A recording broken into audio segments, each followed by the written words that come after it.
So I'm on the boat alone right now. My wife is back home. Our kiddos just came back from their freshman year of college, so they're having a little bit of a home relax time before heading over to the boat. There's a few lingering projects that I'm trying to get done in the meantime.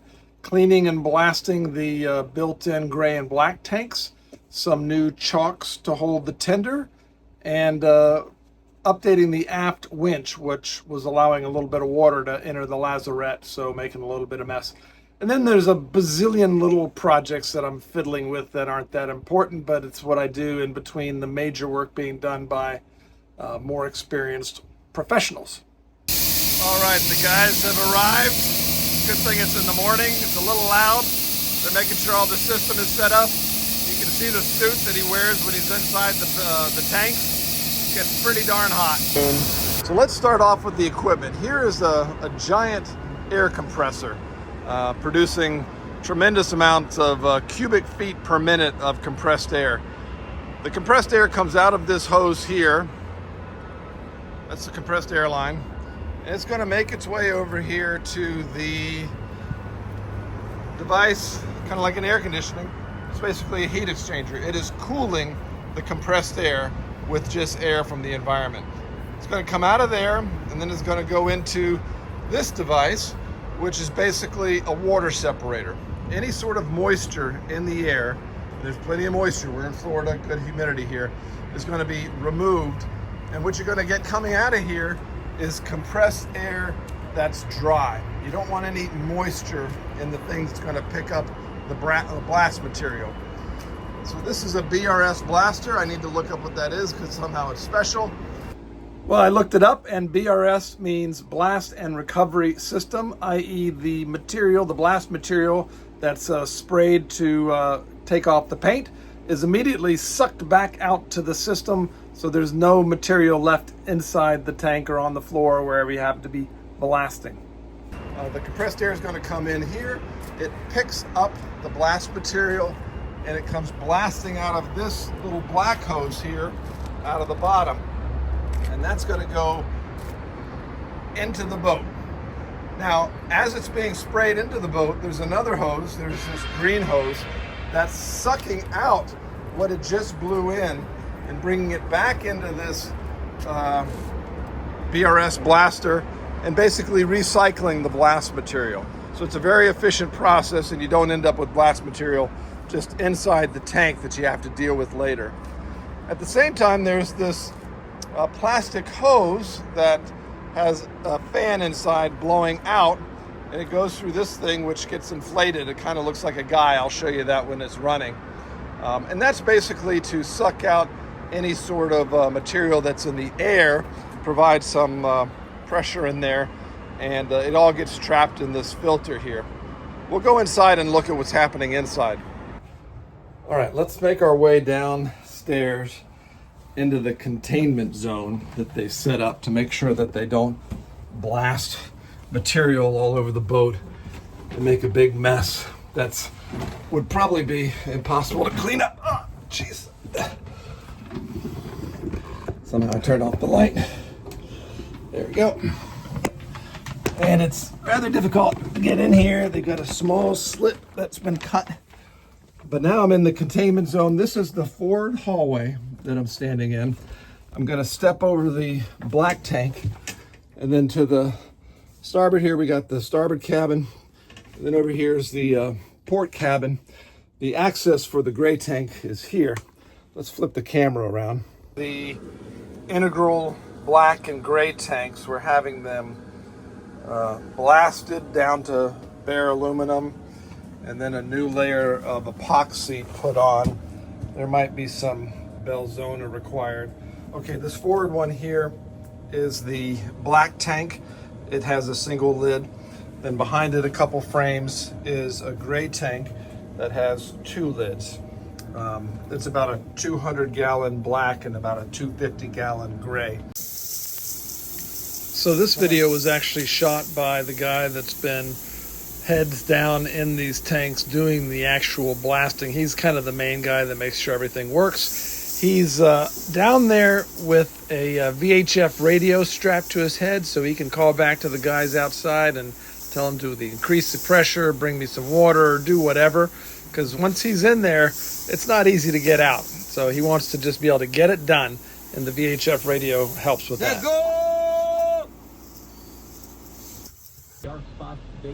We have an unwritten rule, always take pictures of cats. This is a Marina cat walking around Mike Henderson's shop where we're having a lot of our work being done. So I took a shot at removing this aft winch, which is an electric winch myself. Mike had this giant, very adjustable puller that I could use, and it worked out just great. Really pulled it off pretty easily. But I got stuck after that. Some of the water that had penetrated had rusted the mounting plate below. Most everything's aluminum, but the mounting plate was steel, so they had to help and get it off, and they did that with some fairly substantial banging.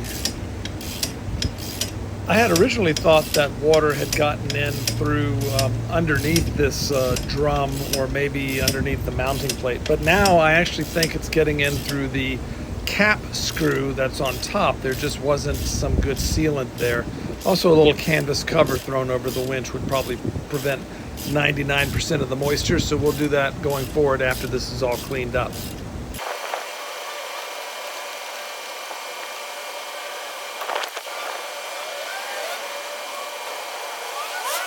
All right, we finally got this aft winch off. It was a bitch. We had to actually cut the deck plate. I'll show you that. It looks like it's never been removed. Even though it's pretty rusty, there's plenty of steel left. We're going to clean it up, check the insides, and get it put back on. All right, they managed. Yeah, okay, they got all the paint off. They chipped off the rust with the needle gun. Got some OSPO in there, on there. We'll open it up and check the internals, add new oil, and then give it a good coat of paint. They're going to machine a new bushing to go around here for this piece that was cut off the mounting plate, and hopefully we'll have it on Monday. Very nicely packed and stacked pieces that are related to scaffolding somehow.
Well, I don't know if you can tell, but the impeller is actually coming out. I borrowed this Jabsco 50070 puller to help pull it out. But then I actually found one that was already on the boat, and it had a slightly different configuration of the arms that somehow made it easier to get in. Anyway, I've got it about 1/8 of an inch out so far. My thumbs are killing me. Be patient. I do eventually get this guy. I rescued 5 frogs from the pool when I was doing some cleanup. My daughter corrected me. These are not frogs. These are toads. I forget the reason, but apparently these are toads.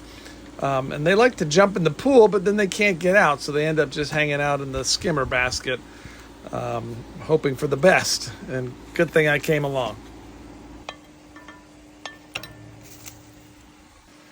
All right, I've already rescued 5 frogs from the pool. Hey, buddy, don't jump back in.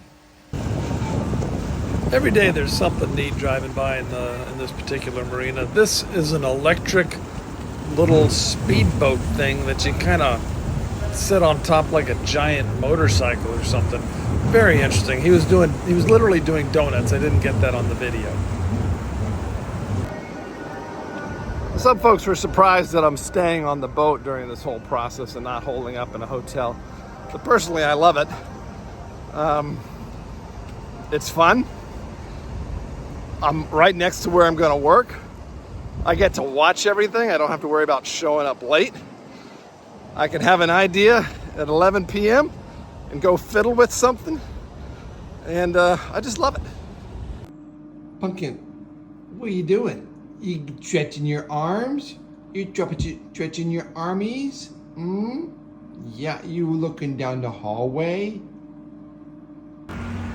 Sorry about the portrait video, but here we are getting ready to launch. The boat is being hoisted already. They've got it off the blocks and they're doing some quick touch-up of the paint where the boat was sitting on the blocks.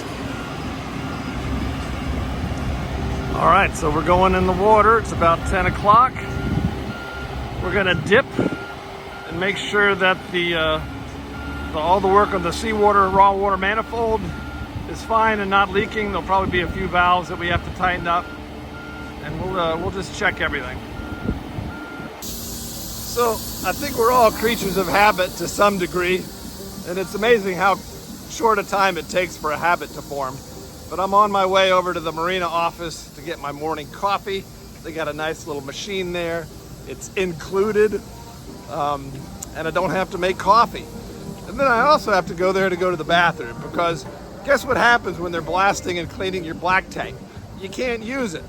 So I go over here to go to the bathroom. Also, since they're doing the gray tank, and that's where the kitchen sink drains to, I really can't use water either. So I just have a little bowl of water that I use when I need it. Well, I didn't realize I was wearing my shoes, and I didn't realize they got wet. So now I've left sooty footprints everywhere. Everything's sooty because this marina is right next to I-95. So all that stuff from I-95 is just constantly drifting down here. My wife is gone, so everything becomes an instant mess as I just take everything out. 4 5-gallon buckets of oil, 3 jars of spaghetti sauce.